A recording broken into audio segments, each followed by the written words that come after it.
जय हिंद दोस्तों। मैं अमित आप सभी का अपने YouTube चैनल अमित मेहंदा क्लास पर स्वागत करता हूं। आज के इस वीडियो में हम देखने वाले हैं जो हमारा 11 अक्टूबर 2020 को पेपर हुआ था यूपी पीसीएस का।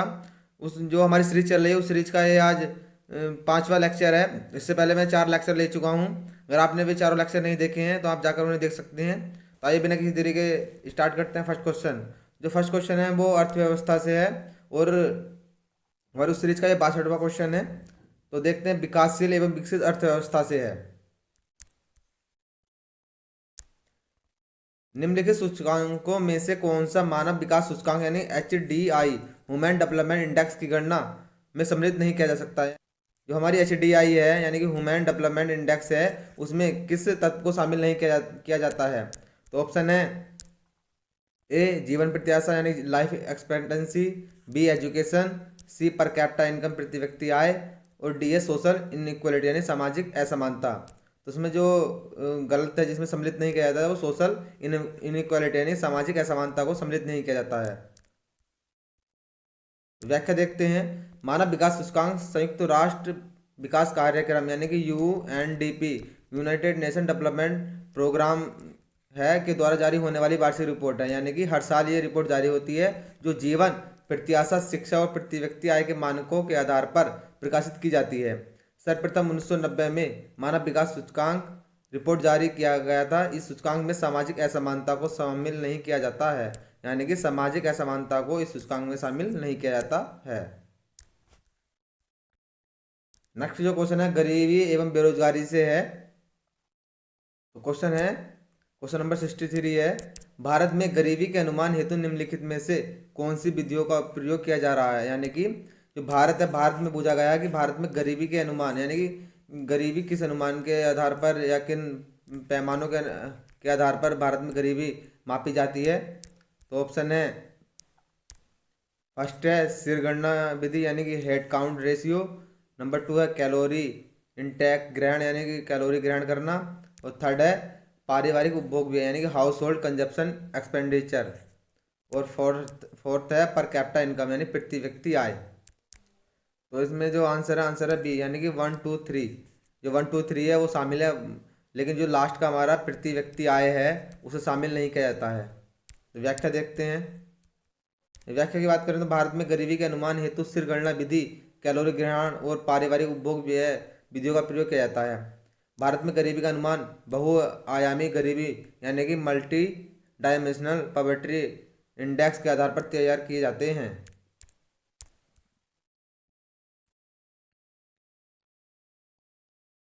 क्वेश्चन नंबर देखते हैं 64।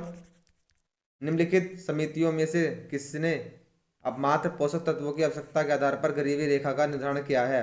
यानी कि जो क्वेश्चन ये कह रहा है कि किस समिति ने सिर्फ गरीबी रेखा के लिए मात्र पोषक तत्वों के यानी कि न्यूट्रिशन के बारे में बात की गई है। तो किस समिति ने कहा था। तो आंसर है ए यानी कि अलग समिति जो है उसने कहा था कि गरीबी रेखा का निर्धारण के लिए आपको पोषक तत्वों की आवश्यकता के आधार पर करना चाहिए। व्याख्या की देखते हैं। वाई के अलग की अध्यक्षता में योजना आयोग ने 1979 में इस समिति का गठन किया। इस समिति ने पहली बार शहरी और ग्रामीण क्षेत्रों के लिए कैलोरी की अलग अलग मात्रा निर्धारित की जो क्रमशः 2100 कैलोरी और 2400 कैलोरी थी। अतः स्पष्ट है कि अलग समिति ने पोषक तत्वों की आवश्यकता के आधार पर गरीबी रेखा का निर्धारण किया था। यानी कि अगर क्वेश्चन ये भी आ सकता है कि किस समिति ने गरीबी रेखा का जो पोषक तत्वों के आधार पर किया था तो वो कौन सी समिति। तो वो थी अलग समिति। अलग समिति। तो ये पॉइंट भी याद रखना। क्वेश्चन नंबर 65 देखते हैं। गरीबी की संस्कृति का विचार प्रस्तुत किया गया यानी कि the ideas of culture poverty was given by यानी किसने दिया था इसका विचार। अगर इसका आंसर की बात करें तो आंसर है ए जो ऑस्कर लुइस द्वारा दिया गया था। ये व्याख्या देखते हैं। व्याख्या की बात करते हैं। गरीबी की संस्कृति का विचार ऑस्कर लुइस ने प्रस्तुत किया था। इन्होंने मैक्सिको के अध्ययन के आधार पर निष्कर्ष दिया था कि निर्धनता की संस्कृति में व्यक्ति केवल वर्तमान के बारे में सोचता है और वह भाग्यवादी हो जाता है। उसमें हीनता की भावना प्रबल बन जाती है तथा बच्चों को भी इन दशाओं में रहने का प्रशिक्षण दिया जाने लगता है। ऑस्कर लुइस अमेरिका के मानव शास्त्री थे। ये भारत 1951 में आए और पश्चिमी उत्तर प्रदेश के गांव रामपुरा का अध्ययन किया। ग्रामीण सर्वदेशीयता की अवधारणा को भी विकसित किया था। क्वेश्चन नंबर 66 देखते हैं, जो कि आर्थिक नियोजन एवं राष्ट्रीय आय बजट से है। भारत में $5 ट्रिलियन अर्थव्यवस्था का लक्ष्य कब तक प्राप्त करने का लक्ष्य रखा गया है? तो आंसर है बी, यानी 2024 तक भारत की जो अर्थव्यवस्था है उसे 5 ट्रिलियन बनाने की बात की गई है। व्याख्या देखते हैं, भारतीय अर्थव्यवस्था को $5 ट्रिलियन तक पहुंचाने का लक्ष्य 2024 तक रखा गया है। क्वेश्चन नंबर 67 देखते हैं, केंद्रीय बजट 2020-21 के द्वारा उत्कृष्ट कोऑपरेटिव बॉन्ड में विदेशी पोर्टफोलियो यानी फॉरेन डायरेक्ट इन्वेस्टमेंट की बात की गई है कि सीमा बढ़ा दी गई है। तो कितनी बढ़ा दी गई है? तो वह 15%, डी आंसर है इसका। व्याख्या की बात करते हैं, केंद्रीय बजट 2020-21 के द्वारा उत्कृष्ट कोऑपरेटिव बॉन्ड में विदेशी पोर्टफोलियो निवेश की सीमा 9% से 15% तक बढ़ा दी गई है। यानी कि जो फॉरेन डायरेक्ट इन्वेस्टमेंट है, जो एफडीआई जिसे बोलते हैं, ये पहले 9% थी, अब कितनी कर दी? 15%। और फॉरेन डायरेक्ट इन्वेस्टमेंट हमारे दो रूट से आता है, एक दिल्ली यानी गवर्नमेंट रूट से, एक आता है मुंबई रूट से। ये अपना आर्थिक यानी कि इकोनॉमिक्स का अलग से एक कॉन्सेप्ट है। तो फिलहाल ये याद रखना कि एफडीआई दो रूट से आता है, एक तो दिल्ली दिल्ली रूट, एक मुंबई रूट।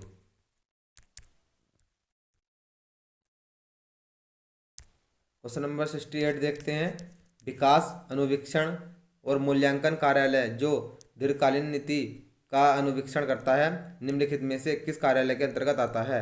यानी इसमें कहा गया है, the development monitoring and evaluation office which monitors the progress of long term policies in A attached office under. तो इसके ऑप्शन दे रखे हैं।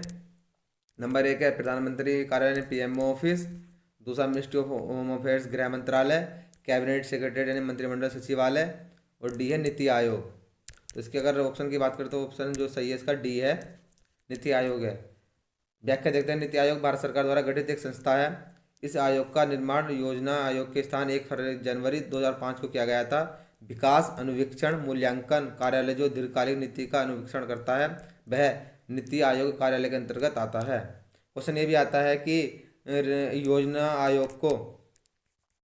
आयोग को किसने रिप्लेस किया है? तो वो किया है नीति आयोग ने। आप एक बार एक क्वेश्चन लिखना कि नीति आयोग की फुल फॉर्म क्या है। नीति आयोग की फुल फॉर्म लिखना है, और ये क्वेश्चन यूपी पीसीएस में आ चुका है और यूपीएससी में भी आ चुका है कि नीति आयोग की फुल फॉर्म क्या है। क्वेश्चन नंबर 69 देखते हैं, निम्नलिखित में से कौन सा कथन खुदरा व्यापारियों, दुकानदारों और स्वरोजगार वाले व्यक्तियों के लिए राष्ट्रीय पेंशन योजना के बारे में सही नहीं है? ऑप्शन है 18 से 40 वर्ष आयु के लोग इसके पात्र हैं। ऑप्शन बी है उनका वार्षिक लेन देन टर्नओवर 1.5 करोड़ रुपए से अधिक न हो। ऑप्शन सी की बात करें, राष्ट्रीय पेंशन योजना के सदस्य इसके पात्र हैं। और डी की बात करें, इसके अंतर्गत ₹3000 का मासिक पेंशन सुनिश्चित है।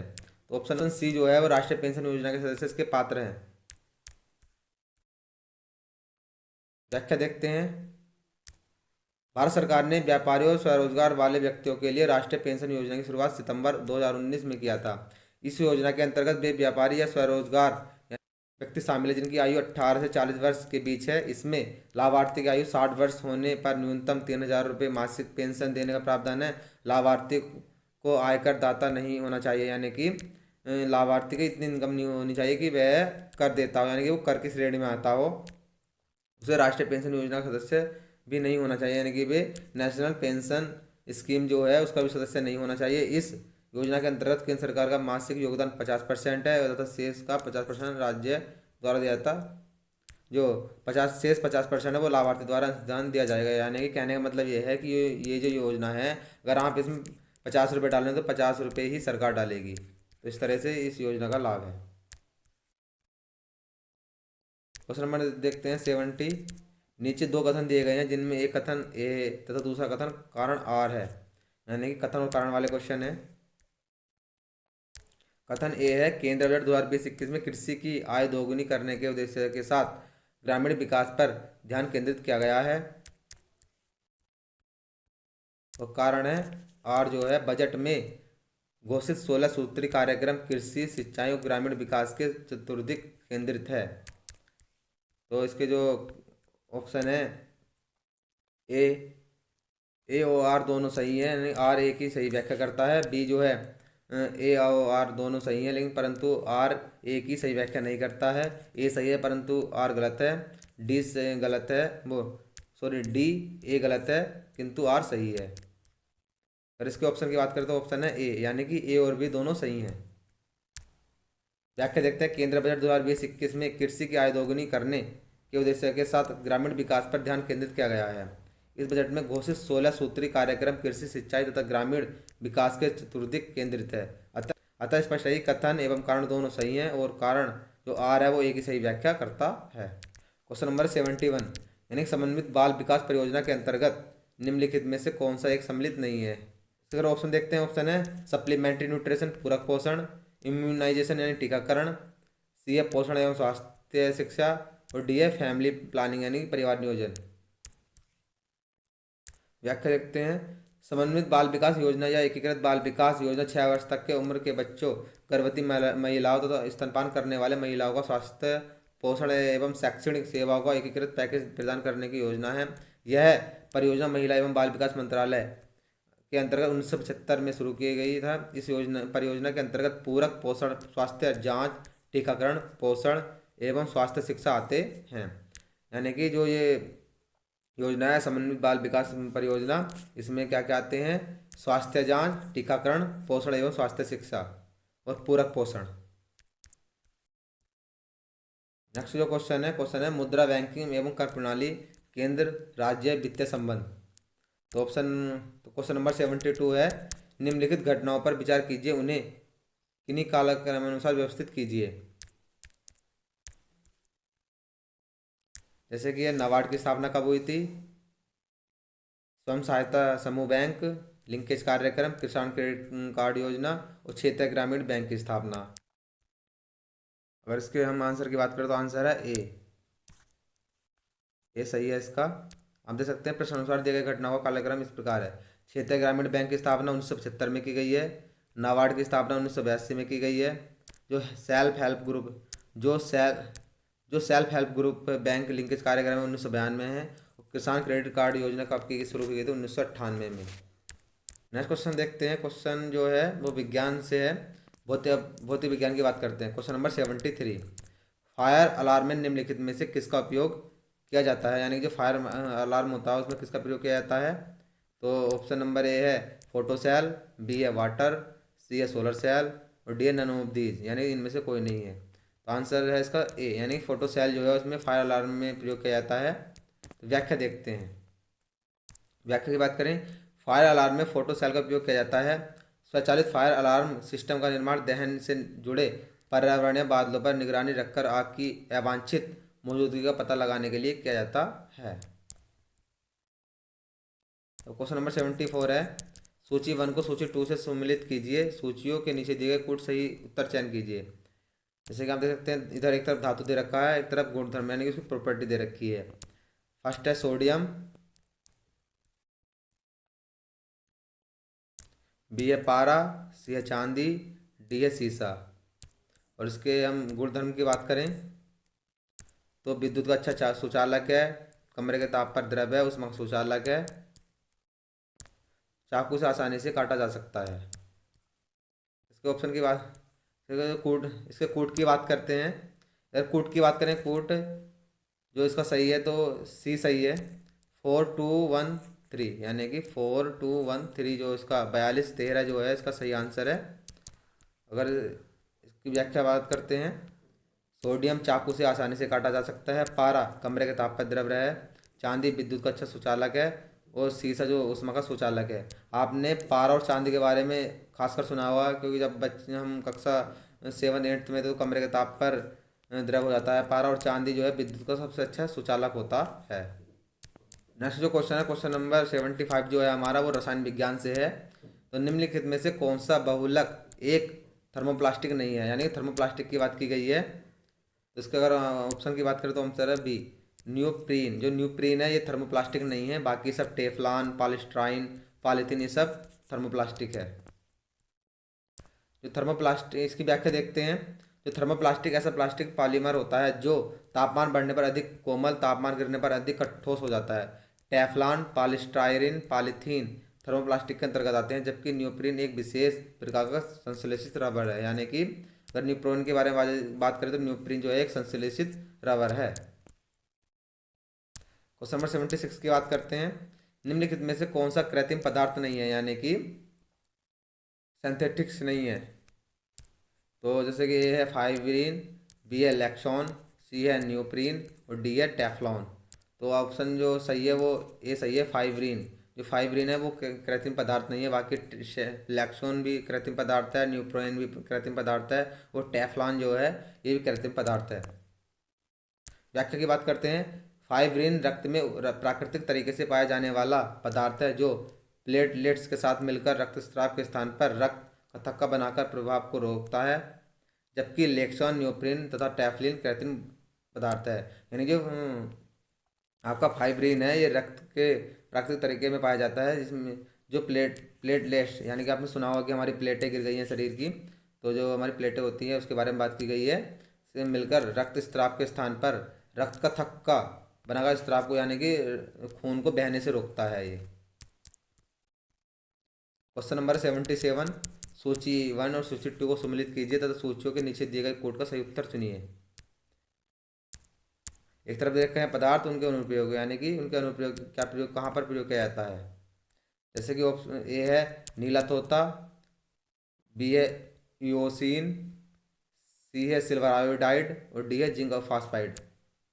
ये जो क्वेश्चन है सेम क्वेश्चन 2018 में आया हुआ है और 2019 में भी सेम क्वेश्चन आया हुआ है दोनों बार। अगर इसके अनुप्रयोग की बात करें तो कृत्रिम वर्षा, कवकनाशी, लाल स्याही और कृंतकनाशी यानी रोडेंटनाशी। अगर आपको सिल्वर आयोडाइड के बारे में पढ़ा होगा तो सिल्वर आयोडाइड कृत्रिम वर्षा होती है। और अगर आप इसके फिर ऑप्शन की बात करते हैं, सी देखते हैं। सी जो मिला है तो सी मिला है वन से। तो आप देख सकते हैं कि आपके जो ऑप्शन जो ए और बी है दोनों ऑप्शन गलत हो गए, तो एलिमिनेशन का भी प्रयोग करना चाहिए। फिर देखते हैं जो आपका ये होता है ना जिंक फास्फाइड, आपने देखा होगा उनके जो पापा हैं वो खेत में कहते हैं कि कुछ कीड़ा वीड़ा लग गया है, तो जिंक जो हमारी जिंक होती है उसका गाँव में तो जिंक बोल देते हैं कि जिंक का छिड़काव कर देना चाहिए। तो जिंक फास्फाइड है कृंतकनाशी, यानी कि जो आपका कृंतकनाशी है, रोडेंटनाशी जो होता है उसकी बात की गई है। तो हम देख सकते हैं कि डी जो मिला हुआ है वो 4 से मिला हुआ है। तो हम देख सकते हैं कि हमारा ए और बी कट गया था, इधर आपका डी कट गया। तो ऑप्शन क्या है आपका सी, यानी 2 3 1 ये हमारा ऑप्शन सही है। तो आप एलिमिनेशन से भी जो आसानी होती है एकदम क्वेश्चन लग जाते हैं। अब बात करते हैं नीला तोता कवकनाशी होता है, ईओसिन जो लाल स्याही होती है, सी जो है सिल्वर आयोडाइड कृत्रिम वर्षा होती है, जिंक फास्फेट जो कृंतकनाशी होती है। गाइस अगर वीडियो अच्छी लगी तो वीडियो को लाइक एंड शेयर करें, मेरे चैनल को सब्सक्राइब करें। Thanks for watching this video, have a nice day. जय हिंद, जय भारत।